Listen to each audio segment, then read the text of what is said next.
Chapter 2. Search for Mr. Hyde.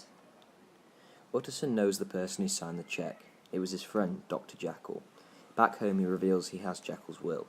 Its instructions worry him, and they state that if Jekyll dies or disappears, his estate should go to Hyde. Utterson is puzzled about the relationship between Jekyll and Hyde, because it isn't just if he dies. Hyde gets everything, but also in the case of a disappearance or his unexplained absence. The only reasonable explanation Utterson comes up with is that Jekyll is being blackmailed by Hyde about his past.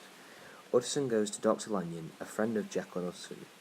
Lanyon then explains he is no longer friends with Jekyll due to his scientific work. There is new conflict between Jekyll and Lanyon. Utterson has a nightmare of an unidentified figure trampling over a child and of Jekyll being menaced by the figure.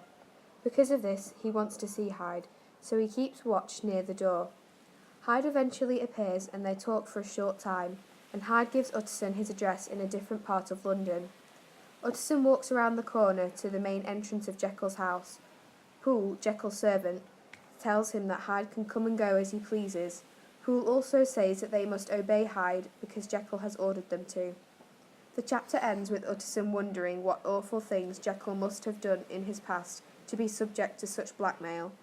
He also worries that Hyde might kill Jekyll for the inheritance. He decides to protect his friend from the evil Hyde. Characters. The characters in this chapter are Utterson, Hyde, Poole, and Lanyon. Key quotes.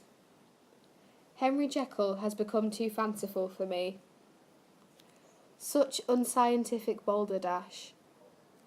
If he be Mr. Hyde, I shall be Mr. Seek. If I ever read Satan's signature upon a face, it is on that of your new friend. This Master Hyde, if he were studied, must have secrets of his own, black secrets. By the look of him, secrets compared to which poor Jekyll's worst would be like sunshine. Interesting techniques. Jekyll's house was an important symbol, but Utterson knew all along that the building Hyde went into is a laboratory that's attached to Jekyll's house, but the leader only finds out this now. The way information is given bit by bit adds to the mystery. Jekyll's comfortable house contrasts with the sinister laboratory that Hyde goes into. These buildings are physically connected, which symbolises that Jekyll and Hyde are two different sides of the same person. Utterson meets Hyde and feels unsettled. This is the first time we meet Hyde properly. He is described as a pale and dwarfish character.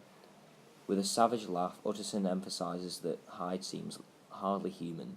This hints that he is less evolved like Enfield. Utterson can't explain what makes Hyde so unsettling. When Utterson implies that Jekyll told him about Hyde, Hyde strongly denies it. The reader is left to wonder how he could be so certain. Henry Jekyll's will is mysterious.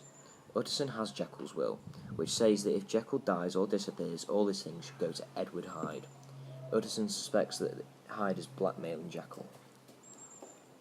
Context. When Utterson visits Dr. Lanyon, he discovers that Lanyon and Jekyll fell out over Jekyll's scientific work.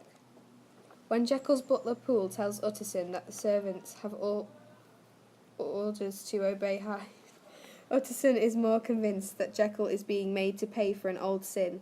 This shows Utterson's concern for Jekyll's reputation.